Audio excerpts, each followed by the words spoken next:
Bendice este proyecto, bendice a todas las personas involucradas y aquí representadas y bendice el mensaje que Agustín tiene para compartir con tanta gente, mi Rey. En el nombre de Cristo Jesús te damos gracias. Amén. Amén. Let's go. Amén.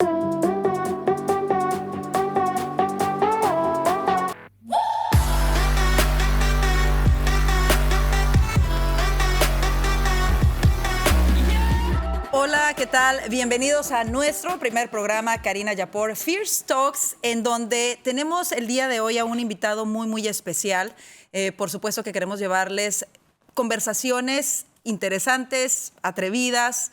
Y el día de hoy tenemos a un invitado de lujo para este primer programa. Él es un politólogo especializado en contraterrorismo, con maestría en filosofía e impulsor de la nueva derecha. Está con nosotros Agustín Laje, quien está presentando su 7º libro titulado Globalismo, Ingeniería Social y Control Total en el siglo XXI.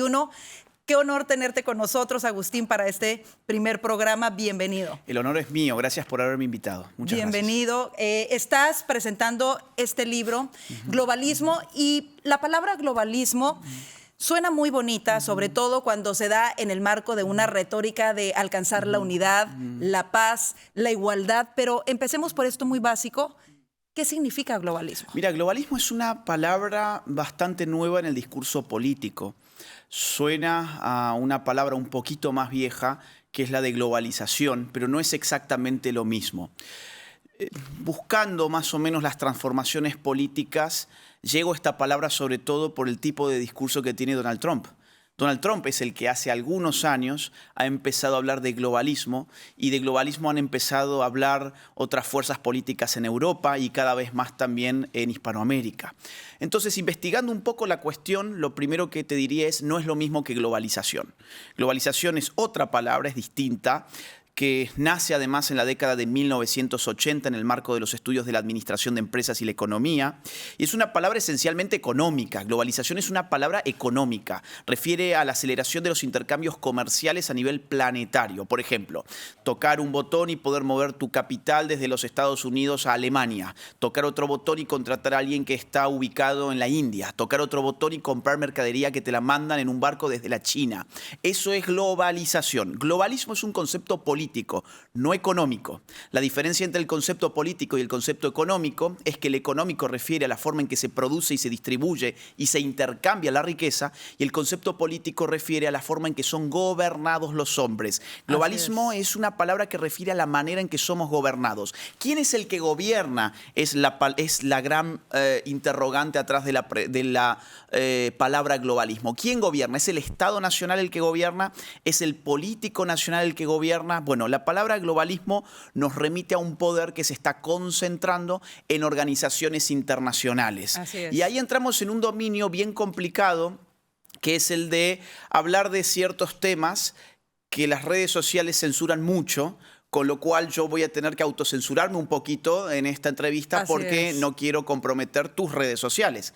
Pero desafortunadamente es así, porque ya parte de este sistema nos tiene en una censura en donde se decide qué podemos y no podemos hablar, en donde se censura contenido, como tú lo dices, precisamente como esto. Y esa era una de mis siguientes preguntas, porque tú hablas en tu libro de cómo el globalismo ha provocado que estados soberanos rindan su soberanía a organismos internacionales. Eso es globalismo. En aras de alcanzar estos acuerdos supuestamente por un bien común. Pero en aras de eso, realmente hay muchas cosas en juego.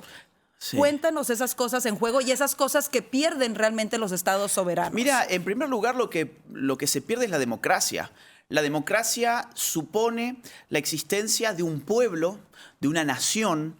El pueblo no es simplemente una agrupación de personas por azar, sino que es una unidad cultural. Para hablar de nación o de pueblo tenemos que hablar de una unidad cultural, una gente que está unida por lazos de solidaridad, que tiene un pasado común, que tiene un presente en común y que tiene expectativas de futuro comunes, gente que habla el mismo idioma, es decir, si hablamos distintos idiomas no podemos ser una nación porque no podemos comunicarnos, gente que comparte además lealtad a cierta simbología, a una bandera, un himno nacional, una escarapela, fechas patrias, por ejemplo, una fe común. textos políticos comunes. Por ejemplo, cuando aquí alguien quiere sacar la ciudadanía de los Estados Unidos, se le pide que estudie una serie de cosas y va y rinde un examen. Porque Así hay es. que confirmar que esa persona sabe dónde está parada y cuál es la nación a la que le jura lealtad. Así es. Entonces, ¿qué es lo que se destruye con el globalismo? Se destruye la idea de nación. Y sin la idea de nación no hay idea de democracia moderna. Ese es el gran problema. Vamos a ponerlo de otra manera. La ONU es el gran epicentro del globalismo. La Organización de las Naciones Unidas, no hay una nación, sino que están todas las naciones al mismo tiempo del mundo. Entonces yo pregunto, ¿nosotros elegimos a la gente de la ONU? No, porque tampoco tendría sentido elegirla, porque somos naciones distintas. ¿Cómo voy a elegir yo al representante belga o al representante de Francia frente a la ONU? Y la gran pregunta es, ¿y por qué el representante de Bélgica o de Francia tiene poder para definir el futuro de los Estados Unidos con un voto en Naciones Unidas o con las reuniones que hacen a puertas cerradas en Naciones Unidas? El globalismo destruye la idea de pueblo, destruye la idea de nación, destruye la idea de control popular sobre el poder político, destruye la idea de la transparencia de la política, porque todo lo que se resuelve en Naciones Unidas es lo más importante, por lo menos a puertas cerradas. Después a puertas abiertas hacen su puesta en escena, donde parece de que todos se han puesto de acuerdo de manera instantánea. Todo eso viene negociado de antes. Entonces, voy a poner un ejemplo para que la gente, digamos, vea que esto tiene que ver con sus vidas. ¿Bien? Claro, claro. Y en este ejemplo, alguna autocensura tengo que hacer. Sí. Hace 3 años estábamos en una pandemia. La pregunta es, ¿quién gobernó durante la pandemia las políticas de salud? Así es. ¿Las diseñaron los estados nacionales para su pueblo, para su gente? ¿O esperaron directrices que venían de una institución, de una organización internacional? La respuesta es la segunda. Lo que hicieron la mayoría de los estados-nación del mundo fue esperar a ver qué le iba a decir una organización llamada OMS, Organización Mundial de la Salud, que estableció directrices vinculadas con cuarentenas, mascarillas, distanciamiento social, que ahora dicen que ni siquiera sabían por qué lo habían puesto como política, y además ciertos pinchazos en estado, digamos, de experimentación. Exacto, y que además se reveló que ha tenido consecuencias, que se censuraba en aquel entonces a la gente que quería hablar de ello y que se nos arrebataron las libertades porque las personas que no tenían estos pinchazos no podían viajar, no podían visitar a sus pacientes enfermos, algunos moribundos, algunos perdieron a sus seres queridos sin poderles dar un último abrazo, todo por seguir las directrices precisamente de esta organización que tú mencionas. Y esto me recuerda, Agustín, al principio de este año estuve en una conferencia conservadora en Washington, CPAC Washington, y ahí estaba uno de los doctores, el doctor Malone, que desarrolló una de la tecnología que se usó en estos pinchazos, y él mismo advertía sobre la intención de globalizar el cuidado médico y el peligro de ello, de cómo esta organización podía tomar decisiones médicas para todos nosotros sin que los seres humanos sigamos teniendo el derecho individual de consultar con nuestros médicos qué es lo mejor para mí, que a lo mejor no es lo mejor para ti, que mi organismo es diferente o el de mis hijos es diferente al de otros niños, y entonces tener que someternos todos a las directrices de este organismo de control mundial, y si no con consecuencias, como ya lo vimos y como él menciona que fue prácticamente un ensayo durante esa temporada que tú mencionas. Y fíjate ahora la avalancha que hay de denuncias por todo el daño que han provocado. Así es. Han generado no solamente daño económico, gente que perdió sus empleos, quebraron sus empresas, han generado daño psicológico a gente que la mantuvieron en algunos casos más de un año entero encerrada en su casa, sin poder contactar con sus seres queridos de manera real. Le decían que el celular, que el teléfono móvil era la mejor solución y que era igual que una interacción cara a cara porque podíamos hacer videollamadas. Toda esa gente está hoy afectada psicológicamente. El daño educativo que hicieron en los niños. 2 años prácticamente en muchos países sin clases reales, diciendo que Zoom era la solución mágica, era lo mismo que tener clases en una escuela real. Y el impacto en la economía, Agustín, negocios que tenían años, pequeñas empresas que quebraron porque tuvieron que estar cerrados. O sea, como una directriz del gobierno de pronto acabó con el patrimonio de familias también. Efectivamente, y en lo último, que te diría ahora, están viniendo muchas demandas por efectos secundarios de los pinchazos. Así es. Los pinchazos que, ya sabemos, Claro, de estaban en un estado que se ve que no era cierto, de que estaba Así es. totalmente confirmado que eso era inocuo. Está viniendo avalanchas de casos judiciales. Yo conozco muchos casos, muchos Así casos. es. Gente muy joven que hoy tiene un soplo en su corazón, por ejemplo. Gente Así muy joven es. que no tenía eso antes. Entonces, el globalismo tiene que ver con la vida de todas las personas, lo acabamos de ver. El problema es ponerle ahora un concepto. Exacto. Esto se llama globalismo. ¿Por qué? Porque ahora, ¿quién responde por mí? Si a mí el gobierno en realidad me dice que estaba siguiendo directrices de algo llamado OMS. ¿Quién dirige la OMS? ¿Un criminal? ¿Un verdadero criminal? ¿Y quién financia la OMS? Porque pensamos, las Naciones Unidas son un sistema público donde los estados ejercen un control económico sobre lo que allí pasa porque todos los estados tienen que donar. No, en realidad no solamente los estados controlan económicamente, los privados también y en muchos casos más. Por ejemplo, el principal donante de la OMS es un señor llamado Bill Gates. Yo en este libro hice un trabajo de investigación sobre las bases de datos de la Fundación de Gates y encontré 599 donaciones multimillonarias a la OMS.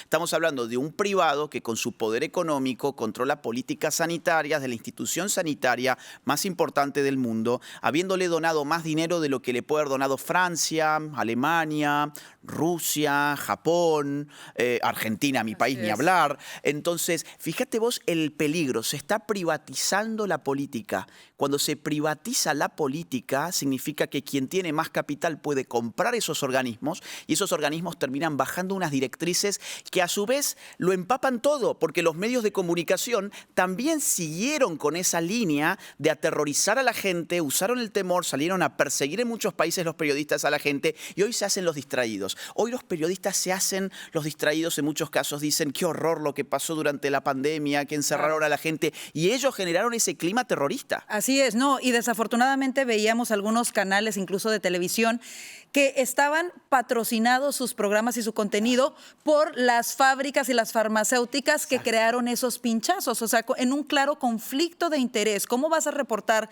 libremente los efectos secundarios? ¿Cómo vas a reportar libremente las muertes cuando tu principal sustentador de tu medio de comunicación es la farmacéutica que creó esos pinchazos? Y más aún, Gates tiene también sus intereses económicos puestas en esas farmacéuticas. O sea, Gates al mismo tiempo tiene su capital en farmacéuticas y su capital en la organización sanitaria más importante del mundo, que es la OMS. Así y es. todas esas farmacéuticas son parte de algo llamado Foro Económico Mundial o Foro de Davos, que tiene una inserción fenomenal en las Naciones Unidas y que, de hecho, su junta directiva ha participado de la definición de algo llamado Agenda 2030. Y de eso quiero que hablemos porque precisamente, Agustín, en base a esta agenda y a esto que estamos mencionando, hay no solamente metas para control de la natalidad y de la población mundial, pero también metas, por ejemplo, medioambientales que nos las venden muy bonito, pero que en realidad son mecanismos de control y quiero que lo hablemos a detalle, pero tenemos que hacer una pausa.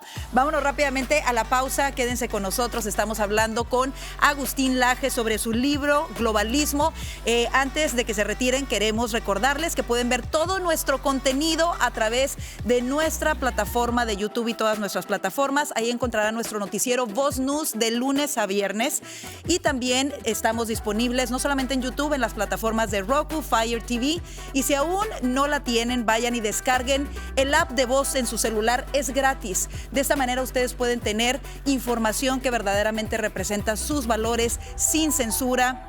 Compártanla con sus amigos, descárguenla ya y quédense con nosotros porque seguimos hablando con Agustín Laje. Al regresar vamos a hablar de la Agenda 2030 y lo que esto implica y representa en nuestras vidas. Quédense con nosotros.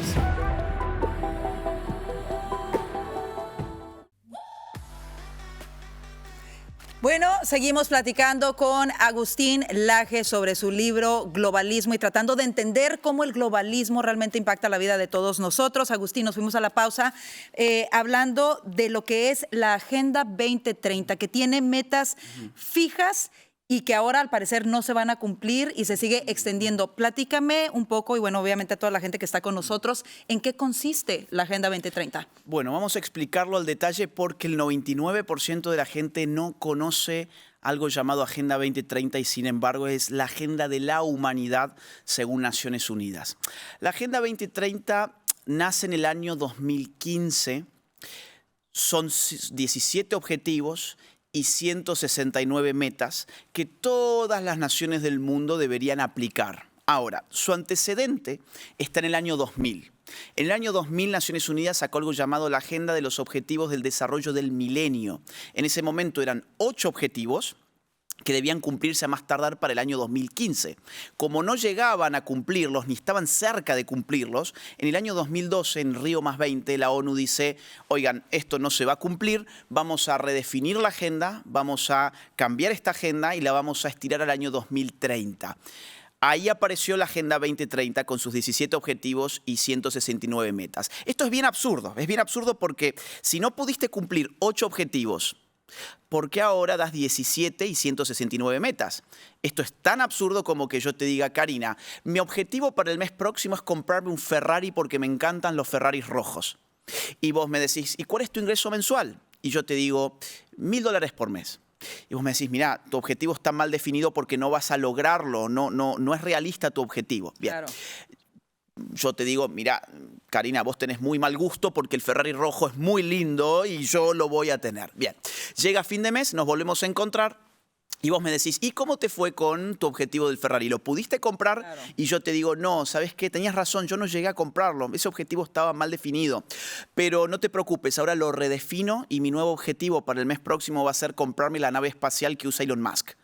Y vos me vas a decir, pero no seas tonto. Bueno, eso es Naciones Unidas. No pudieron con 8 objetivos en 15 años y ahora quieren tener 17 objetivos, 169 metas y son objetivos maximalistas. Son objetivos, por ejemplo, hambre cero, pobreza cero, el fin de las guerras en el mundo, educación universal, salud universal. Son todos objetivos muy loables. Ajá. Que uno dice, ¿cómo me voy a oponer a esto? Claro. Esto es fantástico. Claro. El problema no es oponerse o no oponerse. El problema es la ejecución. La ejecución. ¿Qué te demanda además? ¿Cuáles son los medios para conseguir esos supuestos objetivos?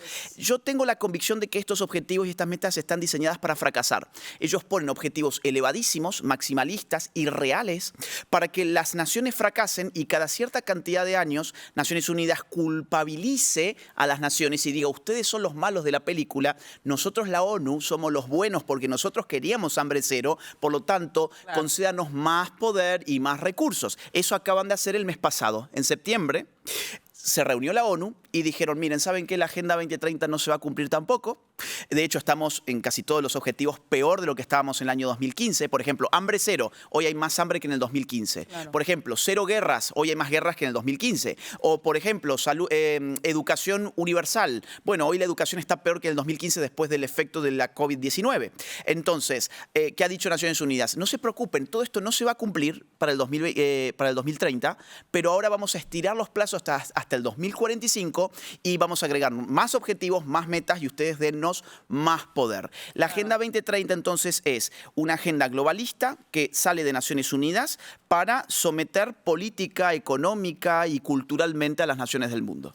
Una de las cosas que a mí me llama muchísimo la atención, Agustín, precisamente de este tipo de agendas y hablando, por ejemplo, de las cosas que más nos impactan, el control de la natalidad, que nos lo venden ahora como algo sumamente importante, que supuestamente los seres humanos le estamos haciendo tanto daño al planeta que ya no debemos de tener hijos y todo este tipo de cosas. Y por debajo se impulsan agendas como, por ejemplo, el aborto y que se vende como derechos reproductivos de la mujer. Ahora mismo en Estados Unidos hay elecciones. Este es uno de los temas más fuertes que utiliza la izquierda en los Estados Unidos. Y no solamente en Estados Unidos, sino en el resto de América Latina. ¿Qué ves tú que hay detrás de esto? ¿Por qué nos lo presentan de esa manera tan bonita? ¿Y por qué está empujando estos organismos y la izquierda tan fuertemente el aborto y el control de la natalidad? Lo primero que hay que decir es que efectivamente Naciones Unidas viene empujando control natal desde por lo menos 1974.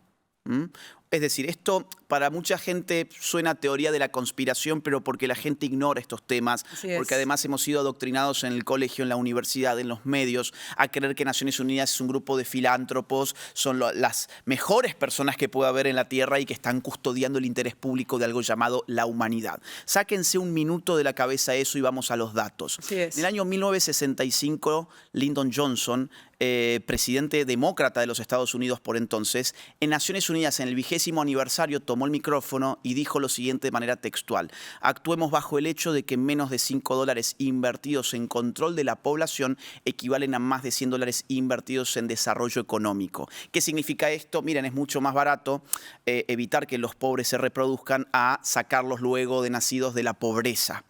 Naciones Unidas desde entonces se pone al frente con un organismo particular que se crea hacia fines de la década del 60 llamado Fondo de Población de Naciones Unidas. Si mal no recuerdo, en el año 68 se crea el Fondo de Población. Ya en el 74 van a hacer la primera conferencia de población y desarrollo, donde van a decirle al mundo: necesitamos disminuir natalidad cuanto antes. Pero para el 74, esto se celebra en Bucarest, los pueblos del tercer mundo, como se llamaba por entonces, se levantan contra esas políticas y dicen: esto no tiene nada que ver con nuestra cultura, con nuestras tradiciones, con nuestra fe, con nuestros objetivos nacionales. Nosotros, por ejemplo, en Argentina somos un país enorme y con muy poquita gente. ¿Por qué tenemos que estar reduciendo la natalidad de nuestras mujeres? Claro. Es una locura. Entonces, Exacto. fracasa la ONU en ese momento. Pero en el año 94 vuelve a la carga desde el Cairo. En el Cairo se celebra otra conferencia más de desarrollo y población, donde ahí se le solicita al mundo cuanto antes legalizar, entre otras cosas, el aborto. ¿Bien? Ellos así le llaman interrupción del embarazo. Entonces, Agenda 2030, vamos así, digamos, avanzando en el tiempo. Claro. Agenda 2030 tiene todo un objetivo, que es el número 5, que es sobre asuntos de género. La meta 6 del objetivo 5 dice que los países deben cumplir cuanto antes todos los compromisos asumidos en el Cairo, entre los cuales está la agenda del aborto, y además los objetivos de Beijing. Beijing fue en 1995, fue la 4ª Conferencia Internacional de la Mujer, donde por primera vez aparece en Naciones Unidas una nueva categoría que era la de género. La gente en el 95 no sabía qué era eso de género. Género lo usábamos para las palabras, o sea, en lengua usábamos eso. Gramática. En gramática usábamos el género, pero por entonces empieza a aparecer la palabra género como un asunto de sexualidad. Y Naciones Unidas en el año 95 pide que todas las naciones del mundo transversalicen un enfoque de género que afecte su aparato administrativo, judicial, de seguridad, de salud, de educación, económico, que en la prensa se incorporen los enfoques de género, que en las escuelas. Entonces, cuando uno mira hoy Agenda 2030, está eso todo tan encriptado que vos solo vas a leer que las naciones cumplan lo del Cairo y lo de Beijing, pero si vos no vas y investigás lo que pasó en Beijing y en el Cairo en los años 90, no vas a tener idea de qué va la Agenda 2030. Así es. Ahora, ellos están muy comprometidos con la idea de que hay que reducir la natalidad, y es que para ellos hay mucha gente en el mundo. Y por eso lo promueven de esta manera tan bonita, que además nos lo promueven como derechos reproductivos de la mujer, cuidado de salud de la mujer. A mí me molesta que se resuma, por ejemplo, en las campañas políticas, el decir que defiende un partido u otro a la mujer simple y sencillamente por el acceso al aborto, como si eso definiese lo que somos las mujeres, o como si el aborto realmente fuera algo que le atañe a todas las mujeres, o que todas las mujeres estuviesen interesadas en eso. Pero por la otra parte, y tocando este tema de género que tú mencionas, me extraña mucho cómo se vende esta idea de que el aborto es un derecho de la mujer, pero por el otro lado ahora se promueve una agenda de género en donde se permite a hombres que se identifican como mujer borrar a la mujer en las competencias deportivas, borrar a la mujer en los certámenes de belleza, borrar las oportunidades que las mujeres tenemos. Entonces es un discurso contradictorio, Agustín. ¿Cómo lo ves? Mira, a mí me hace acordar a un clásico de la literatura, que es 1984 de Orwell. En Orwell había algo llamado la neolengua y el doble pensar. Eran estrategias del poder para contradecir las palabras y contradecir la lógica. Vamos a ver, vos recién mencionaste los derechos reproductivos. Perdón, el aborto no es reproductivo, es antirreproductivo. El derecho a interrumpir el embarazo. Perdón, en un aborto no se interrumpe el embarazo, se mata a un ser humano en gestación, porque la interrupción supone la apertura a una reanudación. Si yo aquí digo, perdón, tengo que ir al baño, interrumpo esta entrevista, ustedes saben que yo vuelvo. Pero si yo digo, perdón, tengo que ir al baño, termino esta entrevista, ustedes saben que yo me estoy sintiendo muy mal y que no voy a volver. Así es. La interrupción siempre deja abierta la puerta a una reanudación. Después de un aborto no hay reanudación del embarazo, porque después de la muerte no hay reanudación de la vida. Así de simple. O, por ejemplo, vamos a ver, dicen, la mujer tiene derecho a decidir si va a ser o no va a ser madre. Bueno, en realidad eso se decide antes de que el ser humano esté siendo gestado. Una mujer embarazada no tiene el derecho a decidir si va a ser o no va a ser madre. En todo caso, cuando dicen que tiene derecho al aborto, lo que tiene es el derecho de decidir si va a ser madre de un niño vivo o de un niño muerto. Pero ese niño ya existe, ya no está bajo la potestad de la mujer decidir si va a ser madre. Ya es madre. Ya Qué es madre. fuerte, Agustín, qué fuerte, pero tienes razón en la manera en la que lo estás diciendo. Y te digo una cosa más sobre lo de género. Lo de género, ¿qué dicen? Tenemos derecho a la identidad de género. Ahora, si yo te pregunto, o vamos a hacerlo al revés, si vos me preguntaras a mí, ¿quién sos? Me estás preguntando por mi identidad. Y yo, seguramente vos y la gente que nos escucha, respondería algo más o menos así. Yo me llamo Agustín Laje, tengo 35 años, soy argentino, soy licenciado en ciencia política. Vamos a poner así. Vos fíjate que la mayoría de las características que responden a mi identidad yo no las elegí. Yo no elegí mi nombre, yo no elegí mi apellido, lo cual significa yo no elegí ni a mi mamá ni a mi papá, yo tampoco elegí a mis hermanos, yo no elegí mi edad, es decir, yo no elegí nacer en este caso en 1989, Claro. yo no elegí dónde nacer, yo no elegí Exacto. nacer en Argentina, yo no elegí hablar el español. Ahora, yo lo único que elegí de todo lo que recién te dije fue que estudiar. Exacto. Ahora, cuando ellos dicen la identidad de género es una autopercepción, en realidad la identidad es aquello que permanece en el tiempo. Lo que yo no tengo por identidad un traje azul. ¿Por qué? Porque podría haber sido negro o podría haber sido gris. El color del traje no determina mi identidad. Claro. Lo que determina mi identidad es aquello que permanece en el tiempo y me acompaña a lo largo de la vida, estabiliza mi yo.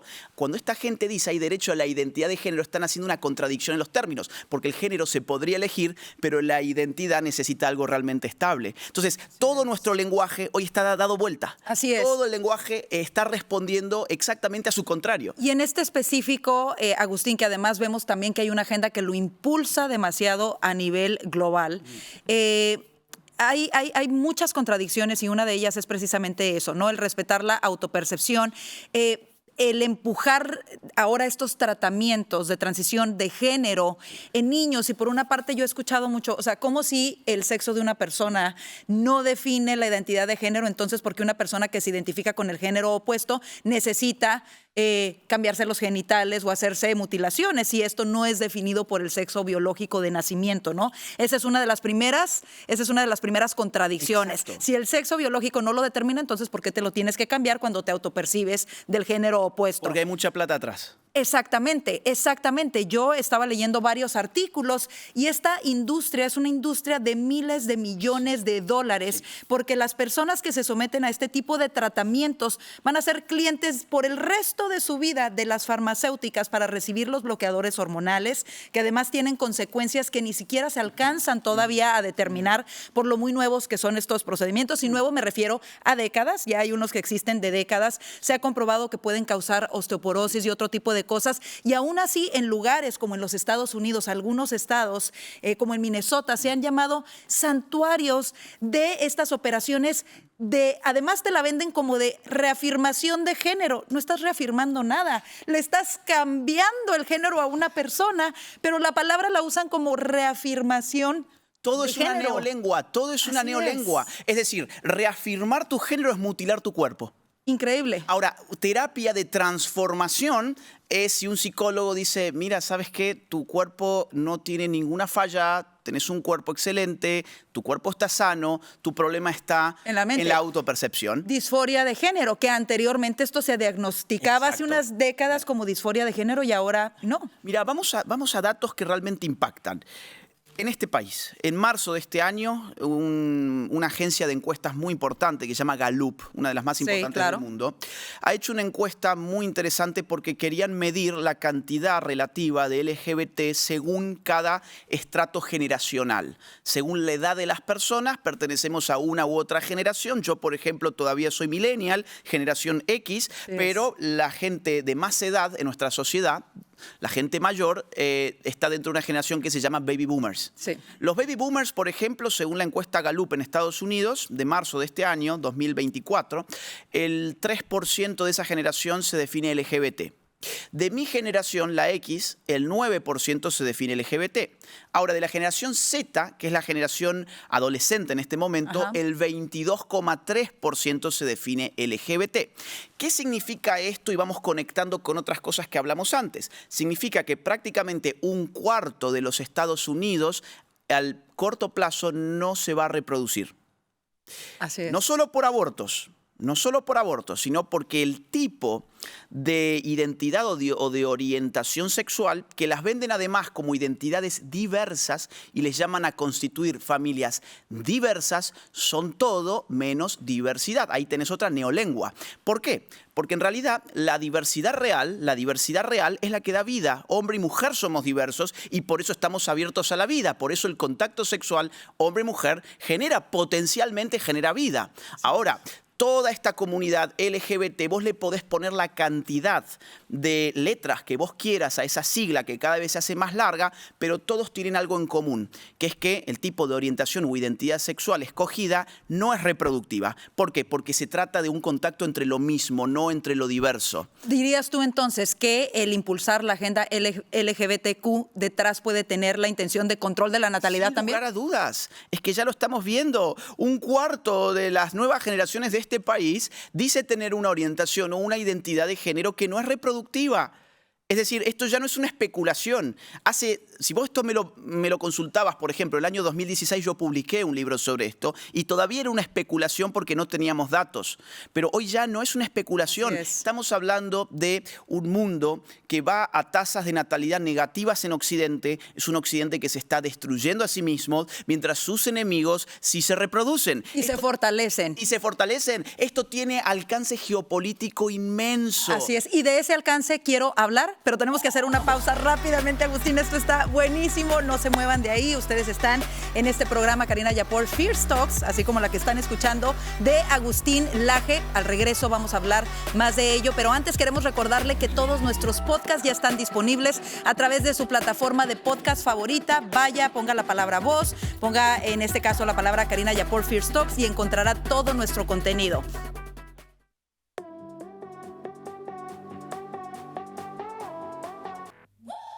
Bueno, seguimos en Karina Yapor Fierce Talks, platicando con nuestro invitado especial Agustín Laje, y nos quedamos antes de irnos a la pausa, Agustín, en esta pregunta tan importante, el por qué esta agenda LGBTQ se está impulsando tanto hacia los niños y el alcance geopolítico que esto está teniendo. Mira, para la geopolítica es importante los recursos, el territorio, pero también la población. La variable población, cuánta gente vive en una nación, es importantísimo. Y la realidad es que las naciones de Occidente se están desplomando, están decreciendo en este momento. Por ejemplo, yo vivo la mitad del año en España. En España la tasa de natalidad siempre ronda entre 1,1 y 1,2 hijos por mujer. Vos necesitas el doble, por lo menos, para recambiar a las generaciones en España. Mientras tanto tenés, por ejemplo, el último año en España se provocaron 103.000 abortos y nacieron apenas 400.000 españoles. Solo con aborto entonces redujiste más del 20% los nacimientos en España. Si a eso le agregás la explosión LGBT, que insisto, no es diversidad, es mismidad, por eso no reproduce, pues entonces tenés una sociedad que se está autodestruyendo. Hoy que estamos grabando esto, 29 de octubre, salió una noticia en Inglaterra muy importante. Hoy la vi hace un rato antes de venir aquí, que es la tasa de natalidad en Inglaterra está en su mínimo histórico, está en 1,4. Y en este país, Inglaterra, la tasa de natalidad está también cayendo a toda velocidad. Hoy se encuentra en 1,6. Insisto, necesitas por lo menos 2,1, 2,2, 2,3 para cambiar a las generaciones. ¿Qué significa si tu sociedad no se reproduce? Que vas a necesitar traer gente de otros lugares. ¿Cuál es el impacto sobre la nación? Que la desgarra. Así es. Simple y sencillamente lo que acabas de decir me recuerda las palabras de Bill Clinton hace 2 semanas haciendo campaña para Kamala Harris aquí en los Estados Unidos, en donde él estaba diciendo que justificando la inmigración ilegal e irregular que tanto está aquejando a Estados Unidos. Y él estaba diciendo que no era tan malo porque había poca natalidad y los estadounidenses no estaban teniendo hijos. Señor, más bien los están abortando. No es que no estén, no es que no haya embarazos o la capacidad de que los estadounidenses tengan hijos. Es que en realidad las cifras de aborto en los Estados Unidos son estratosféricas y están impulsadas precisamente por la izquierda, pero al mismo tiempo la izquierda quiere importar a personas de otros países. Por eso bajo esta administración ha habido fronteras abiertas y no un control precisamente de la inmigración. ¿Qué impacto, y saltando un poco a este tema específicamente aquí en los Estados Unidos, Agustín, el wokeismo o la agenda woke es algo que está muy, muy fuerte? Si hablas de ello te dicen que eres homofóbico, transfóbico, que hay diversos estados que tienen diversas perspectivas. Por ejemplo, el estado de Texas, el gobernador prohibió los tratamientos de cambio de género en menores de edad. Dijo, aquí no se van a mutilar a menores de edad, se va a investigar a los padres que sometan a sus hijos a esas aberraciones y a los médicos. En otros casos, como en el estado de Minnesota, estado del actual candidato a la vicepresidencia de los Estados Unidos por el Partido Demócrata, Tim Walz, él declaró Minnesota un estado santuario para los tratamientos y cambios de transición de género en menores de edad. ¿Cómo lo ves tú? ¿Qué es el wokeismo y cómo de alguna manera amenaza nuestra civilización o nuestra identidad nacional? Identidad nacional? Mira, a ver, a los niños en Estados Unidos no solo se los está abortando, sino que cuando nacen se está buscando la manera de castrarlos. Bien, toda esta farsa de las banderitas multicolor y demás son castración de niños. Vamos a ponerlo tal como es. Hace algunos años la revista National Geographic sacaba un título en su tapa que era La Revolución del Género y nos ponían a un pobre niñito de 8 años de edad con el pelo rosa, largo, vestido de mujer, y decían que eso era maravilloso. Hoy ese pobre niño está tratando de que alguien le preste un micrófono para decir que su vida es un infierno y que cometió el error de su vida, pero los medios de comunicación, ahí ya National Geographic no aparece. Ahí ya no hay una nueva tapa para ese niño. Mientras le era funcional aparecía la tapa del niño trans. Mira, este país ha enloquecido. En este país uno puede ir a votar en muchos lugares sin llevar su ID. Así es. Pero para comprar una lata de cerveza, a mí el otro día, o sea, con mi aspecto, digo que no me parezco de 15 años, con mi aspecto me pedían el ID y yo no lo tenía, y no me querían vender un vaso de cerveza. Y yo pensaba, pero hay gente que está hoy haciendo fila para votar y que no tiene el ID y que va a entrar igualmente. De la misma manera, en este país, un niño no puede hacerse un tatuaje, pero sí puede cortarse los genitales. O puede hacerse un aborto sin notificar a los padres. O puede hacerse un aborto sin notificar a los padres. ¿Qué es el wokeismo? El wokeismo es una enfermedad psicopolítica. El wokeismo es el desquicio de la dialéctica opresor-oprimido. No se asusten con estas palabras que son raras, lo vamos a bajar. ¿Qué es la dialéctica opresor-oprimido? Es un molde del discurso bajo el cual yo puedo distribuir a la sociedad en dos grandes grupos. Por un lado están los opresores, por otro lado están los oprimidos. El wokeismo distribuye a la gente en función de todas sus características, tanto personales como sociales, en ese molde opresor-oprimido. Vamos a hacer un ejercicio muy rápido. Sí. Sexo, por ejemplo. Las personas tenemos un sexo. Vos, por ejemplo, que sos mujer, serías opresora y yo que soy hombre sería vos serías la oprimida, y yo sería el opresor porque soy hombre. Ese sistema de opresión, según el wokeismo, se llama patriarcado. Orientación sexual. El heterosexual es el opresor, el homosexual es el oprimido y el sistema de opresión se llama heteronormatividad. Identidad de género. Los cisgéneros, o sea, los que nos reconocemos con nuestro cuerpo real, somos opresores. Los transgéneros son oprimidos y el sistema de opresión se llama cisnormatividad. El color de la piel. Los blancos son los opresores, los afros son los oprimidos y el sistema de opresión se llama racismo. El asunto étnico. Los que tienen ascendencia indígena son los oprimidos, los que tienen ascendencia europea son los opresores y el sistema se llama neocolonialismo. Bueno, y en la economía igual. Los ricos son los opresores y los pobres son los oprimidos. Y el sistema de opresión se llama neoliberalismo o capitalismo salvaje. Yes. Luego, por ejemplo, el asunto incluso del peso.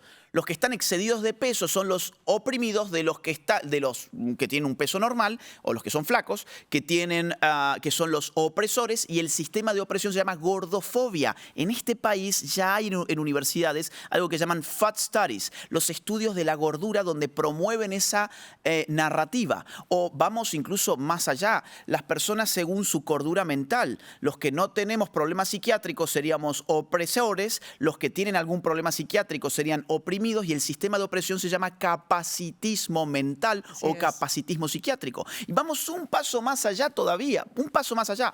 La especie humana como tal es opresora del reino animal o de la Pachamama o de la Madre Tierra, que es la oprimida, y el sistema de opresión se llama especismo. Fíjate que incluso podemos expandir esto mucho más, el asunto de los inmigrantes ilegales, tu estatus jurídico, si estás ilegal en un país sos el oprimido, si estás legal en un país sos el opresor, y el sistema de opresión se llama xenofobia, y así en general encontramos ¿qué cosa?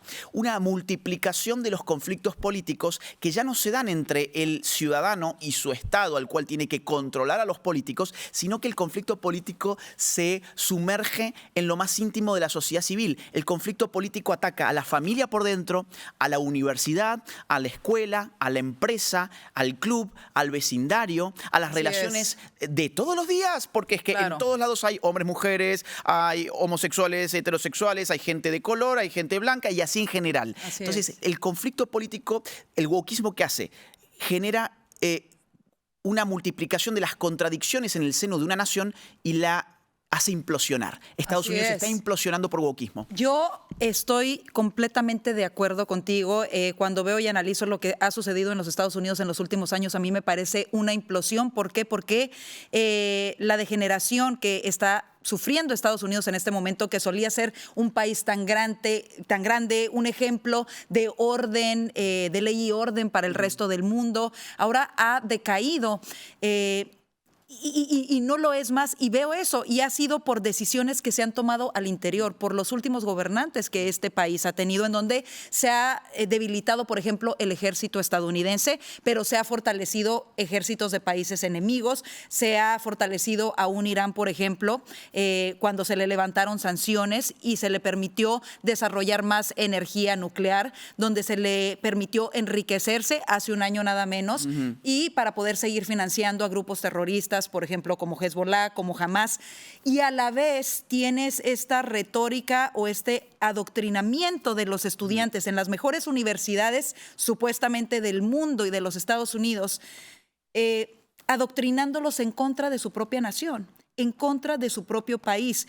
¿Cómo ves esto, Agustín? Porque es un tema importante, las muestras de antisemitismo que se han dado no solamente alrededor del mundo, pero aquí mismo en los Estados Unidos, que se supone que es el aliado número uno de Israel, e Israel es el aliado número uno de los Estados Unidos en el Medio Oriente. Mira, esto tiene implicancias otra vez geopolíticas inmensas. Este virus psicopolítico que es el wokismo genera las más altas expectativas de los enemigos de Estados Unidos. Cuando ellos miran a Estados Unidos y ven que los hombres y las mujeres de Estados Unidos están en guerra por algo llamado patriarcado, cuando ven que según la orientación o la identidad sexual de una persona están en guerra con otro conciudadano, que según el color de la persona que vive en el país está en guerra con otro conciudadano, dicen, pues ¿para qué queremos mandar un nuevo Bin Laden? ¿Que esta gente implosione? ¿Que esta gente vuele por los aires? Hemos metido allí, o por lo menos está germinando, un virus atroz. Y además acá hay una consecuencia en términos de clase social muy interesante, y es la siguiente. El wokismo es una ideología de las clases acomodadas. El pueblo no cree en estas estupideces. El pueblo no le pasa por la cabeza, digamos así, que el día se le vaya pensando en su identidad de género. El asunto es más o menos el siguiente. Hasta hace algún tiempo, las clases altas podían distinguirse por materia, por cosas. Por ejemplo, alguien de clase alta con un reloj específico, con una ropa específica, con una tecnología específica. La realidad es que el sistema capitalista de libre mercado ha igualado los niveles de consumo en términos relativos, claro, pero hoy ya no es tan fácil distinguir cuánto tiene la gente en función de cómo se viste. Por ejemplo, fíjate, los nuevos multimillonarios se visten con unas camisetas, con unas t-shirts. Sí, exacto. Ya no es tan simple. ¿Qué hacen entonces las clases altas? Esto es muy importante de entender. Las clases altas empiezan a buscar estrategias simbólicas para distinguirse de las clases bajas. Y ahí aparece la oferta woke. Mirá, si vos sos woke, te vamos a reconocer como una persona que ha pasado por las grandes universidades de Estados Unidos. Si vos sos woke, vos vas a poder insertarte en un nivel de conversación utilizando palabras que el pueblo no conoce. Cisnormatividad, heteronormatividad, heteropatriarcado, etc. Y eso te va a distinguir. Entonces, en los campus en Estados Unidos, los niños ricos están todos desesperados por condenarse a sí mismos porque eso les da un bagaje discursivo que les permite posicionarse como personas elevadas frente a la sociedad, generando un gran daño a los que menos tienen. Esto es una estrategia muy fácil para los que más tienen porque no les va a afectar en el futuro. Vamos a ver, por ejemplo, desfinanciemos a la policía. Es una consigna woke. Ahora, vamos a suponer que esa consigna se aplica. ¿A quién va a perjudicar? ¿Al niño rico del campus que luego vuelve a un barrio seguro con seguridad privada? No. A quien más perjudica es al pobre que vive en un barrio inseguro. O, por ejemplo, las familias diversas son lo mejor que hay. La familia monoparental es estupenda. Es estupenda si tenés un ingreso muy alto. Si no tenés un ingreso muy alto, vas a tener un gran problema si tu pareja no vive contigo y no mantenés una familia tradicional. O, por ejemplo, es excelente la diversidad y, por lo tanto, la identidad de género debe ser promovida. Muy bien, el trans en el campus académico es la sensación del momento. El trans en el barrio pobre es la prostituta del barrio. ¿Se entiende cómo es el punto? Estas son ideologías de lujo. Son ideologías para clases altas que las utilizan para distinguirse socialmente. No son las ideologías de los pobres, no son las ideologías del mundo trabajador, son las ideologías de gente acomodada que tiene mucho tiempo para buscar de qué manera se va a distinguir de los demás. Qué fuerte, la verdad, qué fuerte la manera en la que lo estás planteando y creo que tiene muchísima lógica y desafortunadamente de alguna manera afecta precisamente a los más vulnerables y se los venden de una manera que son los más vulnerables los que apoyan este tipo de ideologías sin saber que son ellos los más afectados. Agustín, estamos en un periodo electoral en Estados Unidos y me parece muy interesante tocar este tema contigo, porque mencionabas al inicio de esta entrevista que precisamente Donald Trump había mencionado el globalismo hace años atrás. ¿Cuál es tu opinión de Donald Trump? Sabemos que obviamente se le ha satanizado, se le ha comparado con Hitler, ha habido una retórica muy fuerte sobre él, a pesar de que ha tenido al menos 2 intentos de asesinato, y se sigue utilizando esta retórica. ¿Cuál es tu opinión de la visión que Donald Trump, ya tuvimos una presidencia con él, ya tuvimos presidencia con ambos candidatos en realidad, ¿verdad? La candidata demócrata es actualmente la vicepresidenta de este gobierno. ¿Cómo lo ves tú? Mira, Trump es el horror de los globalistas. La visión de Trump es antiglobalista hasta la médula. Por eso yo inicié esta conversación diciéndote, yo conocí este término por Donald Trump y vi que empezó a regarse el término y dije, esto está indicando un cambio político, está indicando una nueva forma de gobierno sobre los hombres llamada globalismo. Trump hoy es la gran pesadilla de gente como George Soros, globalista empedernido, su hijo Alex Soros, que está codo con Kamala Harris, están financiando su campaña política, están comprando medios de comunicación, por ejemplo, en la Florida. Acaban de comprar 300 estaciones de radio este año, adicionales a cientos más que compraron hace un par de años. Y son bien estratégicos porque compran estaciones que habitualmente eran conservadoras. Por ejemplo, la de los cubanos anticomunistas como Radio Mambí, la compra Soros y le da una nueva identidad.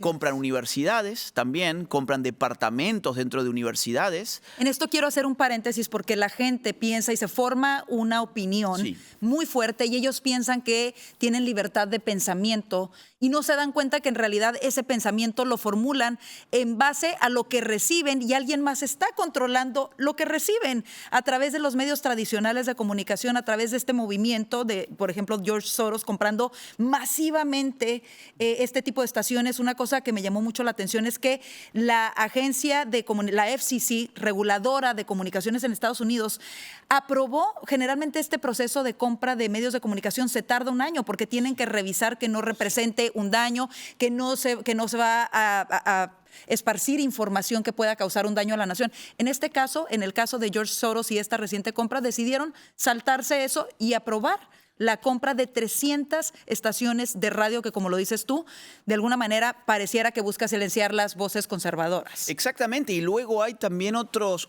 nombres. Ya habíamos mencionado en otro bloque, por ejemplo, a Bill Gates. Bueno, Bill Gates acaba de donar 50 millones para la campaña de Kamala Harris. Por ejemplo, tenés otros nombres, Bloomberg. Bloomberg acaba de anunciar que va a donar otros 50 millones más a lo que ya viene donando la campaña de Harris. Cuando vos haces lupa vas a encontrar que la campaña de Harris es la más financiada de la historia de Estados Unidos. Pero ellos dicen que Trump está respaldado por las élites. Bueno, eso es una completa mentira. De hecho, casi el doble de 1.000 millonarios que han donado para esta campaña lo han hecho para la campaña de Harris. Es decir, vamos a los datos, el resto son, digamos, palabras en el aire. Hay casi el doble de 1.000 millonarios financiando la campaña de Harris en comparación con los que financian a la campaña de Trump. Tanto así que la campaña de Harris ya ha superado 1.000 millones de dólares. Y cuando uno hace todavía una vista más amplia, vas a encontrar que solo Soros, en este tipo de agendas woke, progresistas, globalistas, ha venido poniendo en los últimos años 32.000 millones de dólares, según los reportes financieros de Open Society. Ni hablar un señor como Bill Gates o como Bloomberg, la Fundación Rockefeller, la Fundación Ford, que financiaron, por ejemplo, Black Lives Matter. Black Lives Matter, que hoy esa gente toda está llena de dinero, viven en mansiones gigantescas mientras reivindican al tirano Nicolás Maduro, han hecho un enorme negocio. Digo, el socialismo es un gran negocio. Ahora, todos estos grupos que tú has mencionado, los medios tradicionales de comunicación, señalan a Donald Trump como una amenaza a la democracia. ¿Quién es realmente la amenaza a la democracia? ¿Y cuál es el papel, Agustín, y para irnos a una pausa, cuál es el papel de Estados Unidos en contrarrestar la agenda globalista? ¿La vida de quién corre peligro hoy? ¿De Harris o de Trump? De Trump. Bueno, ya le han intentado 3 veces. Una, de hecho, le rozó una oreja y estuvo a 1 milímetro de quitarle la vida.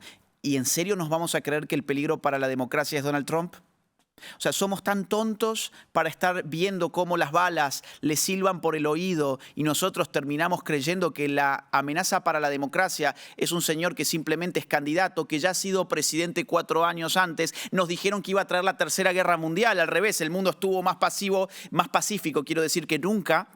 A ver, Donald Trump puede decir: a mí en el Partido Republicano me eligió mi gente. Kamala Harris no puede decir lo mismo y es la demócrata. A Kamala Harris la eligieron a dedo las familias que controlan el Partido Demócrata. El Partido Demócrata, nos guste más o nos guste menos, había elegido un señor llamado Joe Biden que le hicieron un golpe de Estado interno. Lo que le hicieron a Biden fue un golpe de Estado interno comandado por la élite partidaria, la familia Clinton, la familia Obama, la familia Pelosi. Le hicieron además un golpe desde los medios de prensa, donde todos al mismo tiempo pasaron de la narrativa Biden es el mejor, Biden está cuerdo, Biden es una persona muy enérgica, a la narrativa Biden no está bien de la cabeza y hay que cambiarlo de un día para otro, de un minuto para otro. Y por supuesto los financistas del partido que estaban mirando cómo estaban perdiendo su dinero. Entonces hubo un golpe de Estado interno en el Partido Demócrata y se eligió a dedo quién iba a suceder la candidatura de Joe Biden. Y esos son los demócratas. Y Trump, insisto, que ya lo vimos 4 años en el poder, que además hizo un muy buen gobierno y que además fue elegido por su base partidaria, él es el peligro para la democracia. Así es. Nos están tratando de tontos. Y que además advirtió de varias cosas como la construcción de lo que le llaman el oleoducto desde Rusia a Alemania, por ejemplo, que él trató de evitarlo. En aquel momento lo catalogaban de racista, de loco, y finalmente vemos lo que ocurrió, ¿no? Y cómo... ¿Y cuándo? A ver, vamos a ver, una cosa más que es muy importante. Cerramos con esto y nos vamos a la pausa. Solo 10 segundos nada más. Nos decían que Trump era Putin. Yo me pregunto, ¿cuándo ha estado más fortalecido Putin? ¿En la gestión Trump o en la gestión Biden? ¿Por qué Putin ha llamado a los rusos que viven en Estados Unidos a votar por Kamala Harris? ¿Cuándo ha tenido más poder Putin? Me pregunto. Muy buena pregunta, con eso nos vamos a una breve pausa. Esto está buenísimo, no se vaya, que además vamos a hablar de Latinoamérica también, que nos importa muchísimo. Seguimos platicando con Agustín Laje, quédese.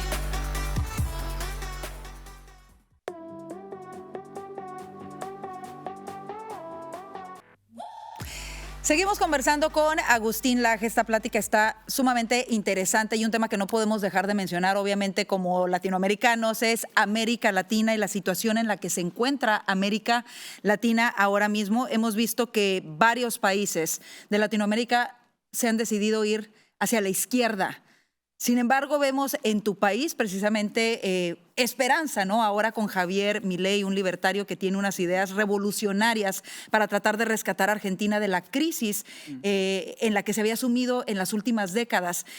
¿Cómo lo ves tú, Agustín, en general? Mira, en general, justo cuando pensamos que el socialismo había abandonado para siempre el mundo después de la caída del muro de Berlín, después de la implosión de la Unión Soviética ya en diciembre del 91, en realidad solamente estaba cambiando de continente porque apareció en nuestra América Latina algo llamado socialismo del siglo XXI, apalancado por algo llamado Foro de Sao Paulo, que era una estructura internacional comandada por Fidel Castro y Lula da Silva.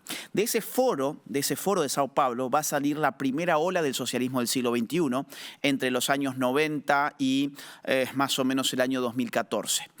De ahí salen muchos presidentes, Hugo Chávez, Nicolás Maduro, el matrimonio Kirchner, Evo Morales en Bolivia, Rafael Correa en Ecuador, Lugo en Paraguay, en fin, Ortega se sostiene también en Nicaragua con el Foro, obviamente los Castro. Eso es lo que conocemos como la primera ola del socialismo del siglo XXI. A partir del año 2015, 2016, empieza a decaer por el puje que tienen tres países que nunca van a haber caído en el socialismo del siglo XXI. Esos tres países son Colombia, Chile, Perú. A partir del año 2019 hay una contraofensiva muy fuerte del Foro de Sao Paulo, ahora apalancado también con otro grupo llamado Grupo de Puebla, que viene desde México después del triunfo del año 2018 de López Obrador. Eso tiene efectos tremebundos sobre Chile, Perú, Colombia. En el año 2023, el año pasado, si esta conversación lo hubiésemos tenido hace un año, nosotros hoy estaríamos viendo el continente americano totalmente rojo socialista, no republicano, socialista.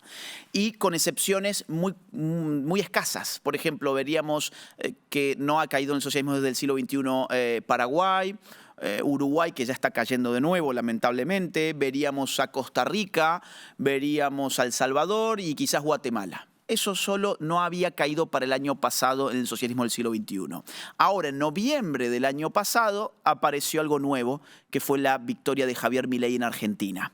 Ahí ya la cosa empieza a cambiar porque Argentina es un país geopolíticamente potente, con un territorio muy importante, con una pujanza económica potencial enorme. Entonces, nosotros confiamos en que esto sea un punto de inflexión y que lo que ocurra en Estados Unidos el próximo 5 de noviembre sea otro punto de inflexión. ¿Para qué? Para hacer una contraofensiva al socialismo del siglo XXI que tenga tres patas. Una en el sur, la Argentina de Milei, una en el centro, El Salvador de Bukele, y una en el norte, los Estados Unidos de Trump. Si eso se da, si Trump gana las elecciones este 5 de noviembre, yo creo que van a venir vientos muy fuertes de cambio, y a los países que más va a llegar eso, o más rápidamente va a llegar, son los tres países que mencioné recién, que no son de izquierdas, pero por accidentes históricos cayeron en la izquierda. Chile, Colombia, Perú, que muy pronto también tendrán sus elecciones. Así es. En esto que estamos hablando, Agustín, hace unos meses atrás, en el verano, tuvo elecciones México. México decide continuar con el legado que deja López Obrador con Claudia Sheinbaum. ¿Cuál es tu opinión de lo que está pasando hoy en México? México es el país más difícil, muy complicada la situación. Ahí no hay oposición política. Es además un retomar la vieja tradición de la dictadura perfecta. Es decir, lo que yo estoy viendo es una remake de lo que en algún momento fue el PRI. De hecho, la gente del PRI hoy está agazapada dentro de algo que hoy se llama Morena y que simplemente ha cambiado su simbología, ha cambiado sus personajes, sus discursos. Esta gente hoy controla casi que la totalidad del poder público. Lo que, lamentablemente... ¿Qué opinas de la reforma judicial Judicial, por ejemplo. Bueno, es, digamos, la voluntad de un gobierno de hacerse de todos los resortes de poder del Estado. Ya no vamos a poder tener confianza en un poder llamado judicial, porque sabemos que va a estar respondiendo a un poder llamado ejecutivo, que responde a su vez a un partido político llamado Morena. Entonces, la realidad es que la república en México ya no existe más. Hay república solo cuando los poderes están realmente divididos, están separados, y lo que ha buscado esta gente es tomar control de todos esos poderes. México es el país que más me inquieta de la región, porque no le veo salida al corto plazo. Además, los mandatos en México son muy largos. 6 años. Así es. Crear partidos políticos nuevos es prácticamente imposible. La ley electoral en México habilita hacer un partido político únicamente el año siguiente a la última elección. Con lo cual, si alguien quisiera hacer un partido político en México, solamente tendría el año 2025 para hacerlo, y es muy difícil que uno recoja todos los requisitos necesarios para eso. México lo veo bien complicado, al revés de lo que estoy viendo en Colombia, en Perú, en Chile, donde los mandatarios del socialismo del siglo XXI han hecho las cosas tan mal que hoy su imagen pública es muy baja. Definitivamente, la verdad es que es una situación sumamente difícil, desalentadora, como tú lo mencionas. Agustín, una cosa que me preocupa también de América Latina es la influencia que ahora están adquiriendo gobiernos como China, como Irán, como Rusia. Han comenzado, bueno, China obviamente tiene sus tentáculos comerciales y de inteligencia, quizá también, no solamente en México, sino en varios países de Latinoamérica. ¿Cómo ves esto y qué representa para Latinoamérica y para Estados Unidos? Bueno, para Estados Unidos es un gran peligro, porque somos el patio trasero, como alguna vez nos llamaron, de los Estados Unidos, y tener en tu patio de atrás a China, Rusia, Irán metido en esos países es un peligro, y es parte, a mi juicio, de una geoestrategia deficiente por parte de los Estados Unidos, que no han mirado lo suficiente lo que pasaba en América Latina. Ellos se han despreocupado de nosotros en gran medida. Entonces, claro, si ellos han dejado ese terreno liberado, pues entonces el terreno está vacante. Claro. Alguien, digamos, una superpotencia. Nosotros, asumámoslo, no somos superpotencias. Ahora, hay superpotencias en el mundo que tienen intereses por recursos que están en nuestras tierras, claro, por la gente que vive en nuestras tierras, por la influencia y por el espacio, por dónde está ubicada América Latina. Así es. Entonces, que viene siendo cercano a Estados Unidos. Que viene a ser cercano a Estados Llamémoslo Unidos. Como es, la verdad. ¿Por qué Cuba era tan importante para los soviéticos? ¿Por dónde está ubicado? Claro, ¿por qué China quiere establecer sus empresas en México? Porque obviamente la cercanía con Estados Unidos, evadir aranceles, por ejemplo, y traer sus mercancías hacia acá, y además tener también actividad de inteligencia y todas estas cosas, ¿no? Efectivamente. O, por ejemplo, en Argentina, la China colocó una base militar hace ya varios años, durante gobiernos kirchneristas, y es una base donde los argentinos no tenemos acceso. Eso se considera prácticamente territorio chino dentro de la Argentina. Esto significa, digamos, una posibilidad de mandar satélites, de controlar espacialmente ciertas cosas. Entonces, sí, Estados Unidos tendría, a mi juicio, que rever, digamos, qué va a hacer con esta influencia que hay. Y de eso te quiero preguntar también. Tenemos ahorita 2 guerras en el mundo. Sabemos que todo va a depender de lo que pase el próximo 5 de noviembre, las elecciones aquí en Estados Unidos. ¿Cómo ves tú el panorama? ¿Estaríamos realmente en la víspera de un tercer conflicto a nivel global y mundial? ¿Se puede esto controlar o no? ¿Y quién crees que lo podría controlar? Bueno, vamos a ver, un conflicto global en este momento bélico, con la tecnología que hay, sería una cosa apocalíptica. Imagínate, por ejemplo, ¿qué hubiese sido de los nazis si ellos hubiesen tenido bombas nucleares, si hubiesen tenido robots, si hubieran tenido inteligencia artificial, si hubieran tenido Big Data, si hubieran tenido cámaras inteligentes? ¿Qué hubiese sido de los nazis? Así es. ¿Qué nivel de destrucción? Mira que para nosotros el nacionalsocialismo representa la destrucción máxima que puede tener un pueblo sobre otros. Eso por lo menos es lo que se considera. Bueno, estamos hablando de algo del año 1933 al año 1945. O sea, estamos hablando de algo que ya tiene 90 años a cuestas. Claro. Con la tecnología actual y donde tenés 7, 8 naciones en el mundo con tecnología nuclear, ¿cómo pinta un conflicto aliándose mundial? gobiernos que no habíamos pensado, como por ejemplo Norcorea, que acaba de mandar soldados a entrenarse en Rusia, por ejemplo, y que sabemos que Kim Jong-un ha hecho pruebas de misiles balísticos sin importarle las sanciones y las directrices de la ONU y de ningún otro país, ¿no? Efectivamente, y vos lo que te consultabas recién era ¿cómo se puede detener esto? Bueno, un Estados Unidos en decadencia difícilmente lo puede detener. Y más aún, un Estados Unidos que en muchos sectores le convienen las guerras porque de ahí facturan. Es verdad, acá hay un complejo militar industrial, un deep state, que necesita de estos conflictos bélicos. Y no es casualidad que el Partido Demócrata, siempre cuando ellos gobiernan, los conflictos bélicos se multiplican. Vamos, no seamos tontos. No seamos tontos. Ucrania es un negocio.